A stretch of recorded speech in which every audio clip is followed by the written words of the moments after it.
जिंदगी कांटों का सफर है, हौसला इसकी पहचान है। रास्ते पर तो सभी चलते हैं, जो रास्ते बनाए वही इंसान है। कुछ ऐसा ही कर दिखाया अफ्रीका में जन्मे एक लड़के ने, जिसका जन्म 1971 में हुआ और जिसे पूरी दुनिया में राज करना था। जिसके सपने और उसकी सोच इतनी बड़ी थी कि इम्पॉसिबल नाम का शब्द उसकी ज़िंदगी में कभी था ही नहीं। कामयाबी की भूख ने उसे दुनिया का सबसे अमीर इंसान बना छोड़ा, जिसका नाम था एलन मस्क। बचपन से ही कंप्यूटर का शौक रखने वाले एलन के पिता एक इलेक्ट्रिक इंजीनियर थे। एलन जब कॉलेज में थे तो उनके पास इतना पैसा नहीं था कि वे हर रोज खाना खा सके, इसलिए कभी कभी वे हॉट डॉग या फिर कॉफी से ही अपनी भूख मिटा लेते थे। एक बार बचपन में एलन सीढ़ी से गिर गए और बेहोश हो गए। इस घटना के कारण आज भी एलन को सांस लेने में तकलीफ होती है। दोस्तों, अगर बात करें एलन के IQ की तो वो 155 के करीब है, जो उन्हें जीनियस की कैटेगरी में ला खड़ा करता है। एलन के फर्श से अर्श के सफर कॉलेज से ही शुरू हो चुका था, जहां उन्होंने कॉलेज में किताबों की मदद से कंप्यूटर प्रोग्रामिंग सीख एक गेम बनाया और उस गेम का नाम रखा ब्लास्ट। परंतु पैसों की कमी के चलते उन्होंने उस गेम को मात्र $500 में एक अमेरिकी कंपनी को बेच दिया। उसके बाद एलन अपनी आगे की पढ़ाई करने के लिए इन पैसों से कनाडा चले जाते हैं, जहाँ वे कनाडा की नागरिकता भी प्राप्त कर लेते हैं और जहाँ वे फिजिक्स में BA और इकोनॉमिक्स में BE की डिग्री प्राप्त करते हैं। परंतु वहाँ से उनका कामयाबी ज़्यादा नहीं मिली, तो उसके बाद में उनकी ज़िंदगी का असली सफ़र होता है साल 1995 में, जब वह अमेरिका जाकर फिजिक्स में PhD करने के लिए स्टैनफोर्ड यूनिवर्सिटी में एडमिशन लेते हैं। परंतु वहाँ जाने के बाद वह इंटरनेट से रूबरू होते हैं।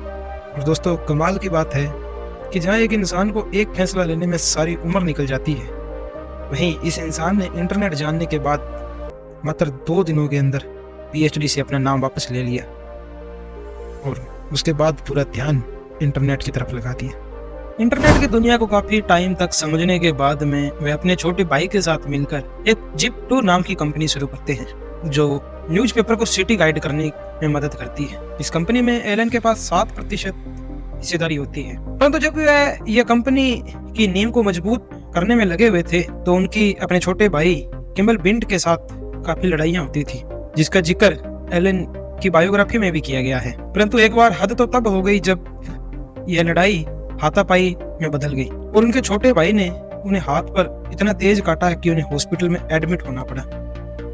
इसके कुछ ही समय बाद एलन ने अपने शेयर इस कंपनी के एक कॉम्पैक्ट नामक कंपनी को बेच दिए, जिसके बदले उन्हें $22 मिलियन मिलते हैं। और दोस्तों, इसके कुछ समय बाद ही एलन 1999 में एक एक्सकॉम नामक कंपनी के साथ आगे बढ़ते हैं, जो पैसों का ऑनलाइन ट्रांजैक्शन करती है। परंतु उस समय एक कॉन्फिनिटी नाम की कंपनी भी सेम यही काम करती थी, पर एलन द्वारा किए एक्सकॉम के काम के आगे उस कंपनी की चमक फीकी पड़ती नजर आई, जिसके बाद कॉन्फिनिटी एक्सकॉम में शामिल हो जाती है और दोनों का एक साथ आ जाने के बाद एक्सकॉम का नाम पेपाल हो जाता है। कुछ समय तक यह सिलसिला सही चलने के बाद में एलन और पेपाल के बोर्ड के सदस्यों में अनबनी के चलते एलन ने पेपाल को बेचने का मन बना लिया, जिसे इबोए नामक कंपनी ने खरीद लिया, जिसके बदले एलन को $165 मिलियन मिलते हैं। और दोस्तों, अगर बात करें एलन की फैमिली की, तो एलन की मां ने कई बार बताया कि एलन बचपन में इतने आत्मविश्वासी थे कि उनके पेरेंट्स ने उन्हें डॉक्टर तक को भी दिखाया कि कहीं वे बहरे तो नहीं हैं। परंतु फिर एलन की मां को भी आखिरकार एहसास हो गया कि वे डे ड्रीम यानी दिन में सपने देखते हैं, और उन्होंने अपने इंटरव्यू में कई बार कहा कि कई बार ऐसा होता कि एलन अपनी ही दुनिया में खो जाते और उन्हें अपने आसपास की भी सुध बुध नहीं रहती। दोस्तों, इस उतार चढ़ाव भरी जिंदगी के बाद अब एलन एक ऐसी कंपनी की नींव रखने जा रहे थे जहां से उनकी तकदीर ही बदल जाती है। यह बात है 2003 की, जब वह स्पेस की दुनिया में पैर रखने जा रहे थे। इसके लिए वह 3 इंटरकॉन्टिनेंटल बैलिस्टिक मिसाइल रॉकेट लाने के लिए रूस जाते हैं, लेकिन उनके पास जो पैसा था उससे केवल एक ही मिसाइल आ सकती थी। इसलिए उन्होंने अपना इरादा बदला और वापस आ जाते हैं, और वहाँ से आने के बाद वह रॉकेट साइंस की पढ़ाई करना शुरू करते हैं। इसके कुछ समय बाद उन्होंने अपनी पढ़ाई की मदद से रॉकेट बना भी लिया, लेकिन उनका पहला, दूसरा और तीसरा प्रयास फेल रहा। अब एलन की जिंदगी का वह दौर आता है कि अगर उनके द्वारा किया एक और प्रयास फेल होता तो शायद वह पूरी तरह कंगाल हो जाते, लेकिन भगवान को कुछ और ही मंजूर था और उनके द्वारा किया चौथा प्रयास सफल हो जाता है। यहाँ से 2003 में एक ऐसी कंपनी की नींव रख दी जो स्पेस की दुनिया की सबसे बड़ी प्राइवेट कंपनी है और नाम था स्पेस एक्स, जिसके बाद एलन ने कभी पीछे मुड़कर नहीं देखा। दोस्तों, स्पेस की दुनिया में सफलता के बाद अब एलन एक और ऐसी कंपनी की शुरुआत करने जा रहे थे जहां से उनका नाम पड़ा जादूगर एलोन मस्क। वह शुरुआत करने जा रहे थे इलेक्ट्रिक वाहन की सबसे बड़ी कंपनी टेस्ला की। यह बात है सन 2003 की, जब एलन स्पेस एक्स की शुरुआत करते हैं। तभी एक जेबी स्ट्रोबेल नामक इंजीनियर ईंधन स्रोत के रूप में लिथियम आयन बैटरी का उपयोग करके इलेक्ट्रिक कार तकनीक में सुधार करने की कोशिश कर रहे थे और वह इसी तकनीक के लिए इंजीनियरों की भी तलाश में थे। परंतु स्ट्रोबेल ने बताया कि एलन को छोड़कर किसी ने भी इसमें ज्यादा दिलचस्पी नहीं दिखाई और एलन $6 मिलियन लगाकर टेस्ला के एक बड़े निवेशक बन जाते हैं, जिसके बाद उन्हें 2004 में टेस्ला का CEO बनाया गया।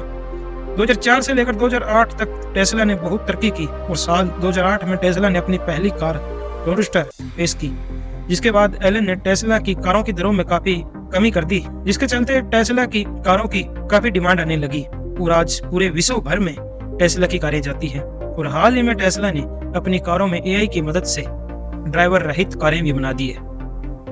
दोस्तों, जब बात किस्मत से ज्यादा यकीन अपनी मेहनत पे हो तो वह इंसान अक्सर कामयाब हो ही जाता है और कुछ इसी तरह की मेहनत से कामयाब हुए एलन, जिनकी आज हर मिनट की कमाई करीब 5,72,000 रुपए है और वह दुनिया के सबसे अमीर इंसान है। एलन ने जिप्टू, पेपाल, स्पेसएक्स, टेस्ला के अलावा और भी अनेक कंपनियों की शुरुआत की। जहां एक इंसान बचपन में कभी खाने के भी पर्याप्त पैसे ना होने वाला आज दुनिया का सबसे अमीर इंसान है, तो उसके जीवन से हमें बहुत कुछ सीखने को मिलता है। तो इसी के साथ आज की वीडियो में बस इतना ही। मिलते हैं नेक्स्ट वीडियो में। अगर आपको वीडियो अच्छी लगी हो दोस्तों तो वीडियो को लाइक कीजिए और चैनल को सब्सक्राइब कीजिए और बेल आइकन वाले बटन पर क्लिक कर लीजिए, जिससे आने वाले वीडियो का नोटिफिकेशन आपको सबसे पहले मिले। धन्यवाद।